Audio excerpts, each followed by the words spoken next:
അപ്പൊ നമ്മളിപ്പോ ഉള്ളത് ഒമാസിലാന്നുള്ളത്.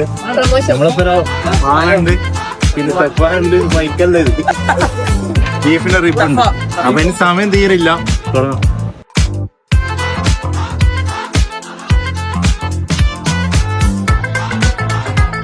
അപ്പൊ മന്തി ഇപ്പം കഴിച്ച്, അപ്പൊ കറക്റ്റ് മന്തി എങ്ങനെ ഉണ്ട് ഭാവം എങ്ങനെ? മന്തി നമ്മുടെ നാട്ടിലത്തെ ടൈപ്പ് മന്തിയല്ല, നെയ്തിട്ടൊന്നും ടൈപ്പ് മന്തിയല്ല റൈസ്. പക്ഷെ ബീഫിന്റെ മറ്റേ ഫ്ലേവർ നല്ല ഇഷ്ടപ്പെട്ടു. പക്ഷെ ബീഫ് കുറച്ച് ആടയില്ല, ചെറുതായിട്ട്. നല്ല അടിപൊളി, നല്ല റൈസ് ആയാലും പിന്നെ നല്ല ചിക്കൻ ആയാലും നല്ല ക്രിസ്പി ആയി നല്ല എമ്മി ആയി അടിപൊളി ടേസ്റ്റ് ആണ്. ഇതുവരെ ഇതേപോലത്തെ മന്തി ലൈഫിൽ കഴിച്ചില്ല. അത്രക്കും അടിപൊളി അടിപൊളി എന്ന് പറയുന്നത്.